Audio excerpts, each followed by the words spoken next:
Good afternoon, everybody. Thank you very much for joining us on this talk. We know you all have a busy schedule, so certainly you participating and you jumping on means a lot to us, and hopefully you'll find this discussion very productive, discussion very informative in nature. My name is Anatoly Bodner. I'm an associate partner, and I have responsibility for North America's cloud security services for IBM Security. I'm joined here by Brandon Jeanmarie. Brandon? Hi, everyone. I'm Brandon Jeanmarie. I work with Anatoly. I am a managing cloud security consultant for our X-Force Cloud Security Services team here at IBM in North America. Excellent. Thank you very much. And again, thank you for the opportunity to address all of you. I'm really excited about this talk. Brandon, if we can go to the next slide really quickly. I'll take a couple seconds and tell you about our organization, which is IBM's X-Force Cloud Security Services. We're a global team of security consultants, engineers, and architects. And we cover across all security domains, and we specialize in helping clients of all sizes embrace cloud security from every angle. We'll use this as an opportunity to share some of our insight into cloud security, cloud resiliency, what it means for an organization, how to implement it at a high level. And by all means, we're very excited to also have follow-up discussions with each and every one of you in our virtual booth. I know the virtual booth is an option that's enabled through the platform. So we will be there after our discussion, and we'll have an opportunity to talk through any questions, issues, or comments that you may have. So the overall objective of this discussion is to talk about cloud security and cloud resiliency and talk about what organizations should keep in mind as they prepare for establishing processes and running processes which help maintain operational capabilities and enable quick and effective recovery within the cloud environments. This is especially important in situations like this that we're living through right now when things are not all right. So organizations are faced with new challenges and have to find themselves innovating across different streams where they might not have been prepared for in the past. So hopefully through the content that we'll discuss, as well as in follow-up discussion, you'll have a lot more insight into what organizations should be doing across the board and what are some of the things to keep in mind. One thing that we request is that this is intended to be as dynamic as possible. So if you have questions, you can use the chat feature through your conference portal.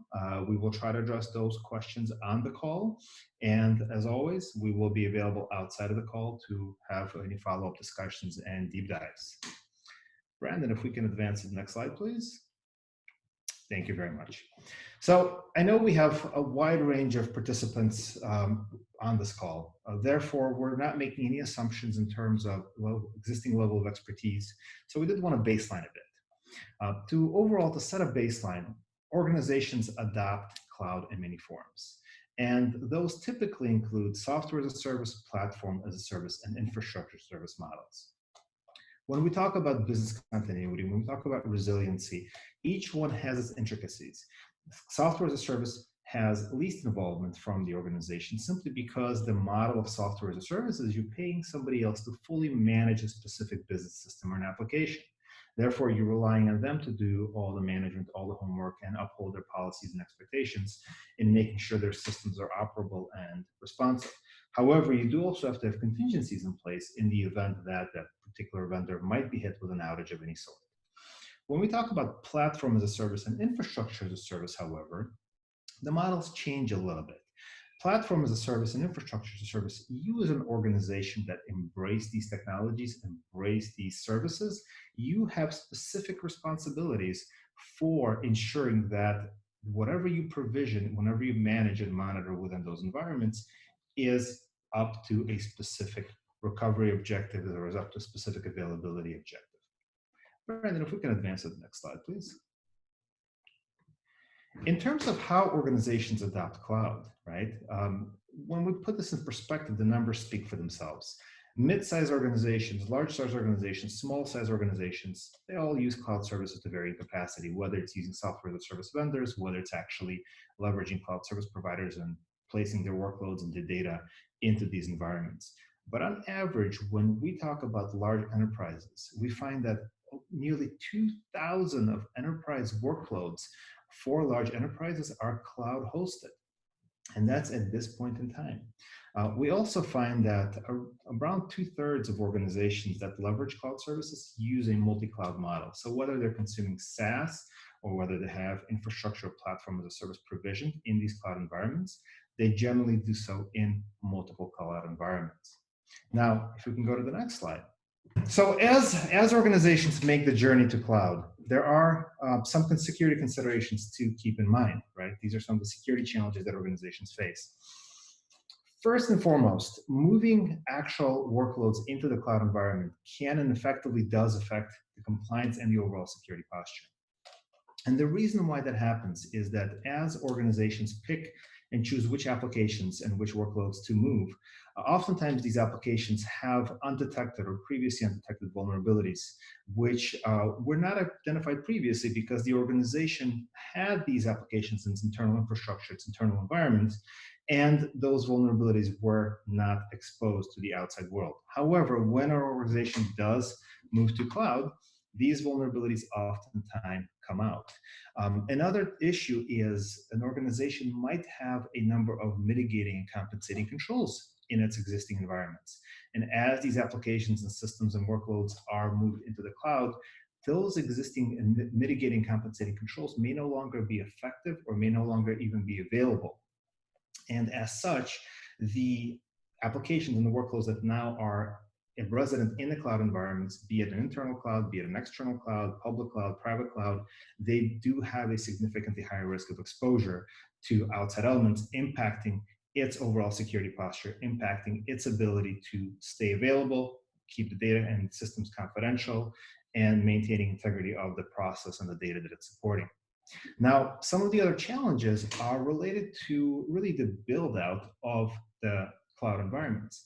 Cloud environments have to be thought of as another set of infrastructures. You have another set of tools, another set of processes that you have to implement within your organization. And when you do that, oftentimes your ability to quickly investigate anomalies and look at events and find occurrences of interest within those environments is significantly diminished. And by default, cloud native security controls are not integrated into your existing enterprise security controls. And what that means is that while there potentially are mechanisms that you can leverage natively within these environments for managing and for monitoring the security postures, oftentimes the systems aren't configured by default to talk to one another. So what happens is you have two separate sets of screens, two separate sets of infrastructures, two separate sets of processes that you have to manage.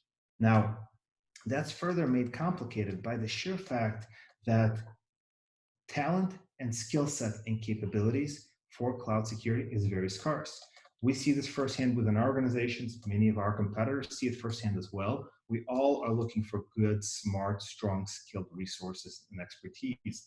But however, with the rapid proliferation of cloud, it's very, very difficult to actually find the right people and find them at the scale that an organization has to have in order to ultimately uphold and maintain all of those security controls, security requirements, and security processes that the organization has to maintain in order to have that resilience within their cloud environments and cloud infrastructures. Now, what does that exactly mean, right? What are those responsibilities? What are those skill sets, and what are they all about? So this is where we introduce our shared responsibility model. So if we take a look traditionally at what an enterprise does and what an enterprise has responsibilities for when it hosts its own on-premise infrastructure, its own applications, the organization has top to bottom responsibility for everything, all the way from the physical infrastructure to the network environments, to the operating systems, to protecting the data, to managing identity and access and controls, and monitoring of these environments entirely. Now, there's a common assumption that, oh, we're going to go to the cloud, so we're not going to be responsible for a lot of those things. And while that's partly true, it heavily varies on the model that you adopt the cloud environment in. Sure, if you're going software as a service, you have the luxury of relying on a third party for those controls and those operational processes to be enforced appropriately. However, when you as an organization take on infrastructure as a service or platform as a service, you have a shared responsibility model, which means that the cloud service provider, wherever you're hosting this environment, whatever workloads you're provisioning, the cloud service provider themselves have a responsibility for ensuring that they give you a secure platform to do everything that you have to do on. However, you as a customer are still responsible for all of the code, all of the applications, and all the security related processes of the workloads that live in these platforms. And this is a very common misconception. So when organizations do go to cloud, oftentimes the shared responsibility model is not exactly defined. And what organizations find is that there are core and critical security processes that simply are not upheld because they were not anticipated ahead of time. That leads us to a very, very, very scary statistic. And this is something that our friends at Gartner have published. This made industry news in waves. But the Gartner predictions, which are generally fairly accurate, is around through 2023, around 99% of all of the failures of cloud security will be because of a misconfiguration or lack of proper architecture or design or implementation of security controls, which happen to fall on the responsibilities plate of the client. And this is huge, right? This goes back to that shared responsibility model, that it is the responsibility of the client to make sure the applications and systems have a strong enough security posture to maintain that resiliency for those applications and systems and the business processes that they're supporting.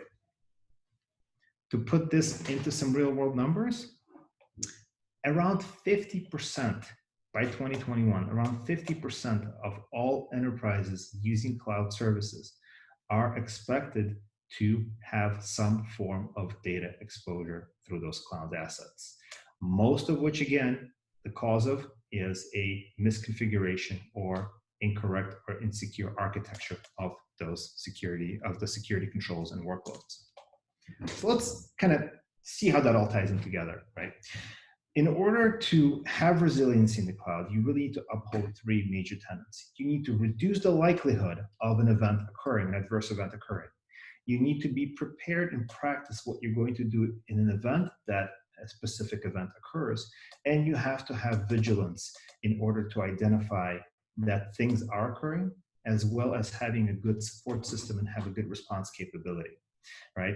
Again, reducing the likelihood means you are securing your environment, you are securing your workloads to the extent that they need to be in order to prevent an adverse security event, be it a compromise, be it a security breach, be it an outage of any sort, be it an attack by a third party, be it an attack by a malicious actor.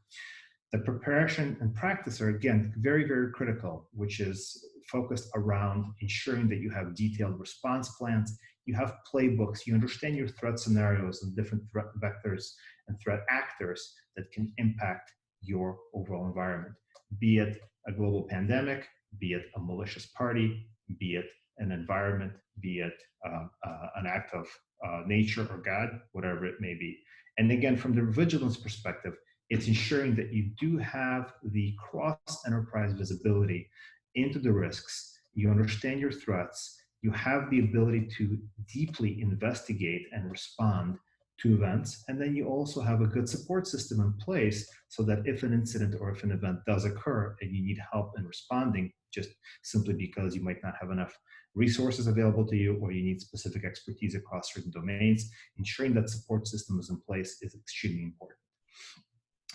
What we'll do now is we'll shift the conversation to focus on number one, which is how do you reduce that likelihood? How do you ensure that the security posture of your environments and your systems is held to the highest standard possible? Again, to reduce that overall likelihood of an adverse impact. So Brandon, this is where I'll pass it off to you. And then as you'd like, since I am sharing my screen, as you'd like for me to advance the slides, please let me know and I will do so accordingly. Yep. Go ahead and go to the next slide, and I think it has a couple clicks to get to the full 8 initiatives. There you go. I can go back one. Perfect. Thanks, Anatoly. So, guys, apologies for the technical difficulties, but we're going to go ahead and get into this. So, like Anatoly said, we're going to focus on reducing the likelihood, therefore increasing your cyber resiliency.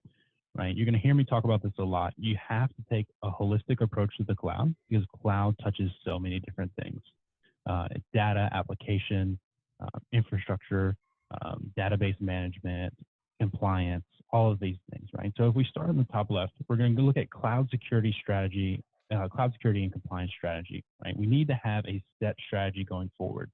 Who is responsible for what? We worked with a lot of clients. We've seen clients where the dev team is responsible for deploying the cloud. The security team doesn't see it until deployment, and this causes issues, right? So communication and culture is really big here, and our overall strategy on how we're going to implement security from design all the way to deployment. Next, we're going to talk about cloud security posture management. This is something we do a lot with clients. This can be done natively on the cloud by introducing native security controls, like obviously making sure S3 bucket is private, or encrypting a database. But we want to drive these across the whole cloud deployment, right? And how do we manage that posture and make sure configurations don't drift? Because that configuration drift is what Anatoly is talking about, where we have misconfigurations, and those tend to be the biggest breaches that we see in the cloud infrastructure today. And then how do we continually monitor compliance, right? This kind of folds into CSPM, where we want to ensure, the regulation and compliance world is ever changing. There's new compliance things coming out daily. And we want to ensure that we have the frameworks in place to drive that across our cloud infrastructure. We can do that in an automated fashion as well.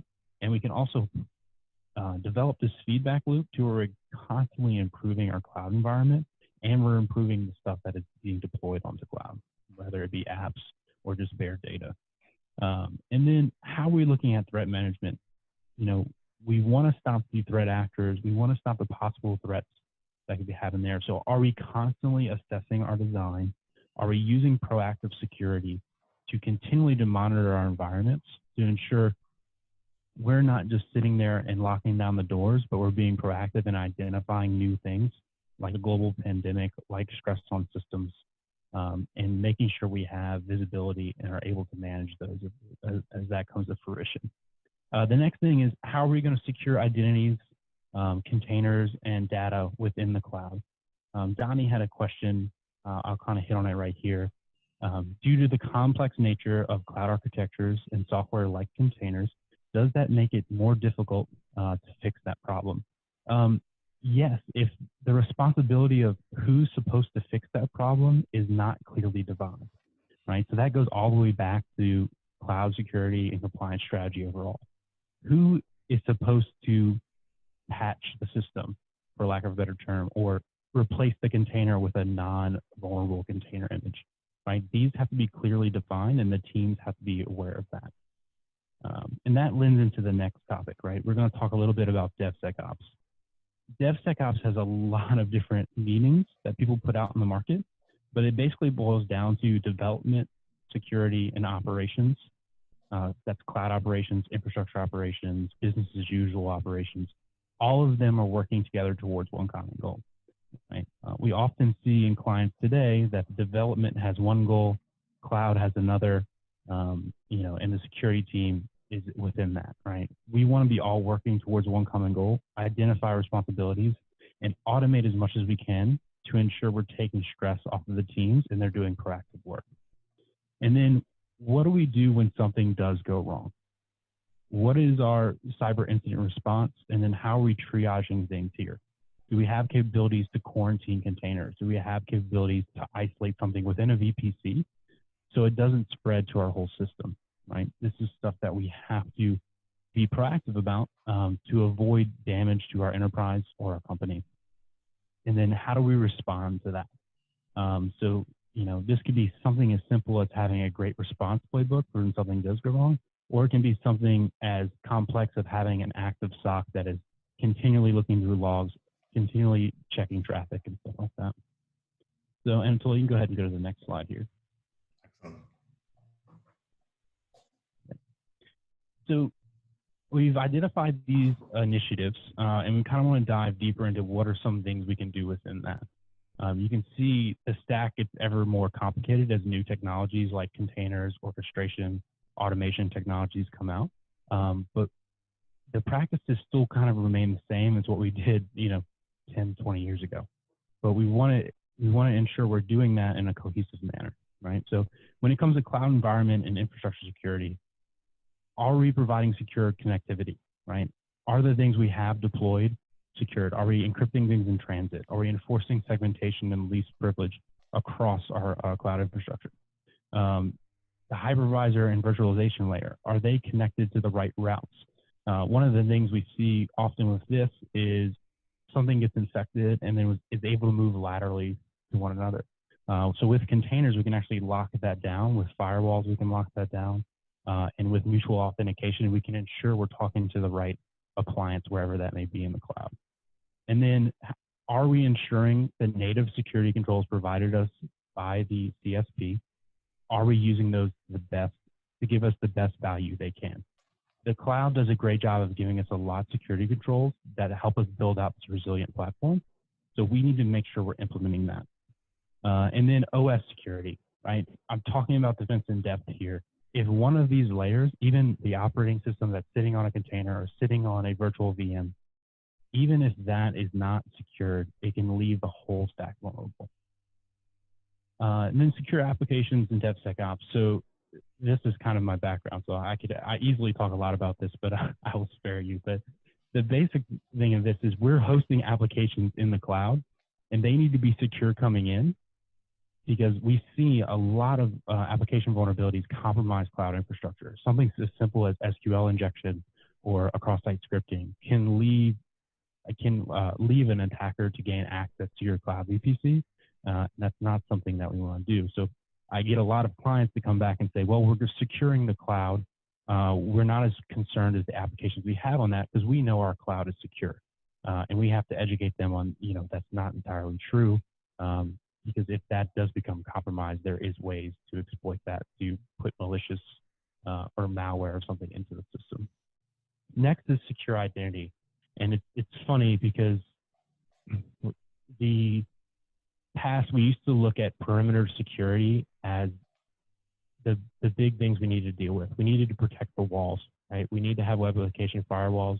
We need to stop ingress, malicious traffic and stuff like that. But really, the perimeter becomes anything a human touches, and that's inside or outside the organization here, right? So when it comes to secure identity, this is big because who's running the orchestration tools, who's running the automation tools, and is there a principle of least privilege there, right? We want to ensure that the people who have access to do something have limited access to do that, can do that task, and they cannot expand to do anything else. And then that also leads to secure data, right? Our data is our crown jewel. It is a lot of intellectual property. It's how we differentiate our stuff, differentiate ourselves from our other competitors. How are we protecting that data, and how we ensure that it doesn't leave the system, and we know exactly where it's at, and it's classified per risk classification. Next is, how do we automate those last things I've talked about? A lot of what I've previously talked about, like identity and access management, building in code scanning, cloud scanning, security controls on the cloud, a lot of that can be automated and driven across the platform with tooling. I'll get a little bit into that in the next slide. And then containers. So I will say about 70% of my client talks deal directly with container security because it is such a new technology, and it's so widely adopted because people are breaking down these old monolithic architectures, putting them into microservices, and they're containerizing them and putting them out, right? Containers, as you see, touch all of these things: containers, automation, orchestration, operating system, applications, data. The problem with this is there's just so many more containers than there was a monolithic application, right? So security has to go across all of those things, and a lot of those are acting in a public facing or a really heavy user interaction, right? Where we want to ensure there's runtime protection, and we want to ensure there's no shadow IT going on. A lot of the issues we see is, developers are deploying containers to see if things work, and they leave the containers out in the production state, and that data is within that, and then that is the entryway into the system. And then last, but we want to look at our overall cloud strategy and governance, right? What are the compliance needs we need to adhere by? Is it HIPAA? Is it GDPR? And then how are we defining the controls based on our corporate policies and those regulatory policies? It looks a little bit different from anyone. And do we take a multi-availability zone or multi-VPC approach here, right? Where we have high-risk applications in one zone and we have a certain set of security controls that need to go there? And then we have a low risk section where it's more flexible and we can get stuff up a little bit faster. And does that meet our needs? Yeah. So if I may just chime in for a second on this visual, Sure. I actually love this visual, quite frankly. And when we have discussions with clients and we have discussions with peers, we oftentimes refer to this visual because you can look at it and you can think about it as a checklist of good practices to have in place in order to address that point number one, right? Which is minimize your risk, right? You're going to cloud, you're going to be putting sensitive, confidential, regulated mini instances, data, and applications in the cloud. You have business processes that rely on those applications and data, and you are no longer protected by the fortress walls that you have with your on-prem infrastructure. The whole principle behind cloud is deploy fast, access from anywhere, right? So identity does become your first line of defense of making sure that your applications, your workloads are secure from weaknesses and vulnerabilities that can be exploited is critical in these particular situations. So having these both detective and enforcement controls and preventative controls in place for your cloud environments, for your cloud workloads to leverage is absolutely, absolutely essential. And again, making sure that you reduce that risk footprint, which can then downstream lead to adverse incidents or events that the organizations would have to recover from, and many do, and unfortunately many don't. So that was my 2 cents for this one. Brandon, I'll go ahead and advance. Yeah, and the question from Twitter just popped up, and I want to answer it because it's a very good question, and it's something that I don't get to answer a lot because I don't deal with a lot of small business clients, besides people in my hometown. But it says, should small businesses invest in cloud-based technologies versus on-prem? And then what are the risk factors should smaller scale businesses address first and foremost? This is a great question, and I'm glad you asked it. Small businesses should definitely invest in cloud-based technologies versus on-prem. From a cost perspective, you only consume what you need, and the CSP is going to provide you native controls to do that, right? Now, of course, I cannot make a decision for every small business. There are some cases, I'm sure, where on-prem makes sense for them. But like Anatoly said, the allure of the cloud is to be flexible, to be fast, and a cost reduction, right? So I think it's perfect for small businesses, especially when you're hosting something like a web application and stuff like that. Go ahead, Anatoly. Couple things that I wanted to add on this particular topic, and that applies, again, small businesses and medium and large businesses alike. When you go to cloud, you are getting economy of scale, right? You're able to generally get tools that you need at a small percentage or even a fraction of the price that you would pay to have them on-prem. And keep in mind, if you're a small business that operates within a regulated space, your requirements or requirements that are imposed on you are not fundamentally different than large organizations. You still have to have the essential security controls and processes. So if you're an attorney, if you have a legal firm, if you have a healthcare firm, a small medical office, you're still obligated to ensure the privacy and security of a lot of the data and continuity of your processes. And leveraging cloud services such as SaaS vendors is a fantastic approach to minimize your cost, optimize your spend, and really focus on the niche of your business rather than having to build out that organization. However, in those particular situations, it is highly advisable to have some form of a third-party risk management program, formal or informal, where you have a due diligence approach to evaluate, are the vendors that you're doing business with, do they hold up to security good practices? Do they have any industry certifications, or do they align to specific industry standards such as ISO 27001 or NIST controls or NIST CSF, right? You have a lot of these frameworks in place. You have a lot of certification bodies that will provide attestation to the security posture of that organization. So when you go down the path, no matter if you're a small business, a large business, when you go down the path of actually selecting your vendors, and if you have the opportunity to pick between several, have one of your evaluation factors include their current security posture or alignment with specific security standards or security certifications.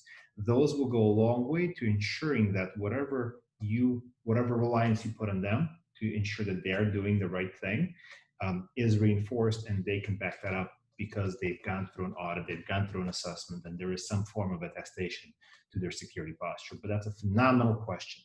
thank you for bringing that up. Now, I Yeah, will say, I don't have, because I'm doing the screen sharing, I don't have access to the questions themselves. So Brandon, if you want to read those off as they come in, by all means. Some questions will take we'll do. longer to answer. So we would like to reserve the time at our virtual booth for that discussion as well. Yep, yep. So a question just came in for Niraj. Niraj, I think I'm going to answer that in this slide, and then I will expand upon it if we have time at the end. So this is what you're seeing on the screen is our security, compliance, and resiliency model, right? So these are the steps we take and the approach we take to ensure that we're building up security and resiliency in the cloud. We're meeting compliance. We can do this across multiple clouds because it's very common that when we go to a client, they're using GCP for e-commerce apps, and then everything else is on AWS or Azure or something like that, right? Or vice versa. So we obviously want to take into account all the regulations, frameworks, the business drivers. What is the business use case here? How do we get to production? What are the threats to a certain business and why? And we take all that and we define and design our baseline for the cloud, right? You know, what is the risk tolerance? What are the policies we need to develop here? And then we can move into enforcing that, right? And part of the ways we enforce that is application security and development there, because this is what's being hosted on the cloud. So we want to ensure we have those integrity checks. We're configuring containers and microservices, API security. All of that meets our standards, right? And then we do scanning, we build, we test. We do make sure security requirements are drawn out and implemented, right? That's shift left here. And then we go and deploy, right? And then this is where we really need to continually monitor because things change, obviously, as everyone in tech knows. So we can actually use a tool here. We use tooling for CSPM, and we're continually monitoring what is deployed in our cloud, accounts, what databases are deployed, any appliance that we have out there, and making sure they're adhering to those policies. And if we get a drift, we get alerted, and we go ahead and fix there. Anatoly, did you want to add something? I did. I wanted to actually stress the importance that the tooling plays not only in baselining the security configuration, right, reducing that risk, but also very, very importantly in upholding one of the principles of business continuity and disaster recovery, which is know your systems, right? Know what you have.